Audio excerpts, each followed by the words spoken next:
So this is the Huawei MateBook X Pro, and the way I'm going to do this for video is by comparing it to a bunch of other Ultrabooks to give you some context on how this laptop stacks up to the competition. Design-wise, it is a beautiful laptop. It's a bit bigger than most Ultrabooks because of its 14-inch display. In comparison, the MacBook Pro 13 and the Dell XPS 13 are both smaller than the MateBook X Pro, but 14 inches compared to 13.3 and 13.5. Port situation is also interesting. Two USB Type-C ports on the left-hand side and a USB port on the right. Just to let you know, even though there's no Thunderbolt 3 symbol here, these ports are in fact Thunderbolt 3. Just like before, you can still open it up with one hand. The keyboard is fantastic. It's the exact same layout as the keyboard on the Dell XPS 13. Travel distance and tactile feel of the keys are very similar on both laptops. You do get more spacing on the MateBook X Pro, but I find these keys to be a bit bigger, making it slightly easier to type. Touchpad. It's a good size. It's not as accurate as the Surface Laptop 3, but it's not bad overall. Sticker placement. It's a little crooked there. Much better than Acer's laptops where the stickers are just all over the place, but pretty good. And I've seen some bad sticker placement in my time. Huawei, if you're listening, keep your sticker guy. Maybe put him back in sticker placement training for a couple of weeks, but this is good.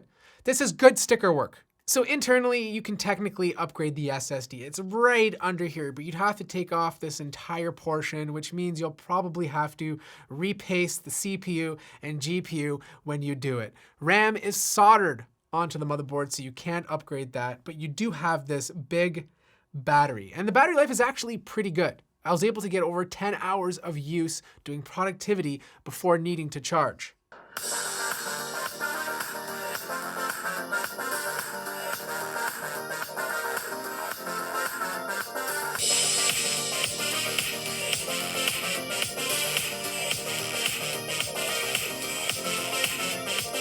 The 13.9-inch IPS 3K display is where this laptop truly stands out. It is absolutely gorgeous. Color accuracy, color gamut, brightness is all exceptional. The only thing you do have to note is that it is very glossy. So if you're working by light sources, you're gonna want something to cover the top of the display in order to keep that gloss at bay. That totally rhymed, I love myself. The next thing is the webcam. It's still on the bottom, okay?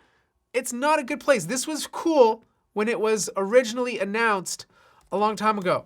But you know, with everyone staying at home and we're all working from home, this is just, it's terrible positioning. You don't want your coworkers staring at your breasts or up your nostrils when you're having a meeting. My review unit comes packed with an i7 10th Gen Comet Lake processor, not the latest 10th Gen Ice Lake processor. Thank you, Intel, for making this confusing. 16 gigabytes of RAM, NVIDIA MX 250, and a 1 terabyte NVMe SSD. But here's the thing. Even though this has amazing specs, the performance is terrible. You are not getting the true performance of this i7 and MX 250 inside of here. If you're a developer, i5s from last year, even this year, will outperform this when it comes to compiling code.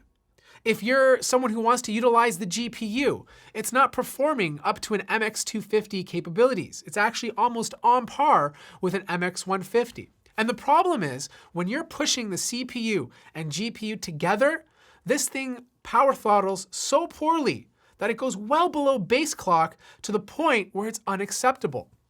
So if you're someone who's just doing general everyday productivity tasks, then you'll be okay with this. But I don't recommend buying the i7 because you'll never be able to take advantage of it. You're better off just buying the i5. However, if you're someone who's looking to get an extra boost out of the NVIDIA MX 250 paired with an i7, you're not going to see that here.